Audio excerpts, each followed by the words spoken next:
బెంగళూరులోని చిన్నస్వామి స్టేడియం వద్ద అపశృతి చోటు చేసుకుంది. తొక్కిసలాటలో 11 మంది మృతి చెందగా మరో 6 పరిస్థితి విషమంగా ఉంది. 33 మందికి గాయాలయ్యాయి. గాయపడ్డ వారిని బౌరింగ్ ఆసుపత్రికి తరలించారు. ఆర్సీబీ టీంకు చిన్నస్వామి స్టేడియంలో కర్ణాటక క్రికెట్ అసోసియేషన్ ఆధ్వర్యంలో సన్మాన కార్యక్రమం ఏర్పాటు చేశారు. దీంతో అక్కడికి కూడా భారీ సంఖ్యలో అభిమానులు తరలివచ్చారు. స్టేడియం గేట్లు, సమీపంలోని గోడలు, చెట్లు ఎక్కారు. గేట్ 2 నుంచి స్టేడియంలోకి వెళ్లేందుకు ఒక్కసారిగా దూసుకెళ్లారు. అభిమానులను అదుపు చేసేందుకు పోలీసులు లాఠీచార్జ్ చేశారు. భారీ సంఖ్యలో అభిమానులు రావడంతో స్టేడియం వద్ద తొక్కిసలాట జరిగింది.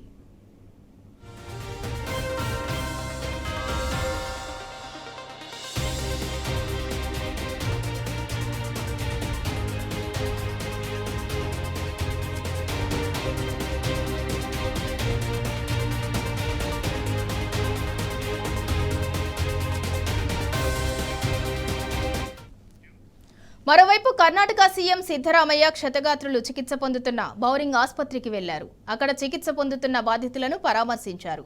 బాధితులందరికీ సరైన వైద్యం అందించాలని వైద్యులకు సూచించారు.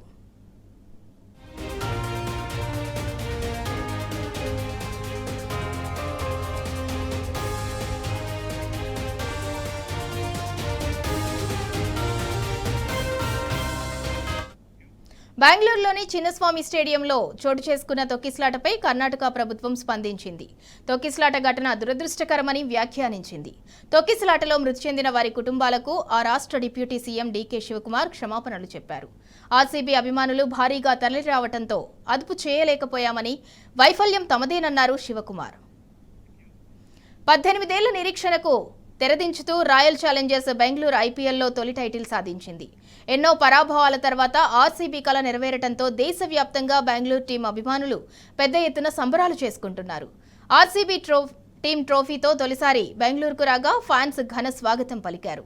కర్ణాటక ఉప ముఖ్యమంత్రి డీకే శివకుమార్ విమానాశ్రయానికి వెళ్లి బెంగళూరు జట్టుకు స్వాగతం పలికారు. విరాట్ కోహ్లీ, కృణాల్ పాండ్యా, టిమ్ డేవిడ్, దినేష్ కార్తీక్లకు ఆయన పుష్పగుచ్చం అందించి వెల్కమ్ చెప్పారు. అనంతరం బెంగళూరు జట్టు ప్రత్యేక బస్సులో విధాన సౌధకు చేరుకుంది. ఈ క్రమంలో వేలాది మంది అభిమానులు ఆర్సీబీ జెండాలు చేతపూని విధాన సౌధ వద్దకు చేరుకున్నారు. దీంతో ఆ ప్రాంతమంతా ఎర్ర సముద్రాన్ని తలపించింది. ఆర్సీబీ ఆటగాళ్లు బస్సులో వస్తున్న మార్గంలోనూ అభిమానులు కోలాహలం నెలకొంది. Spoken to the police commissioner and all the people.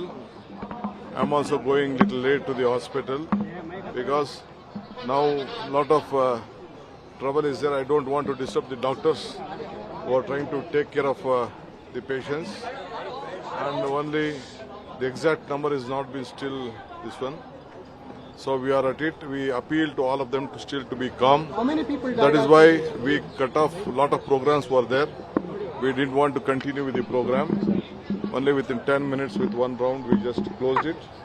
And we appeal even in the metros, whatever the metros has been jammed.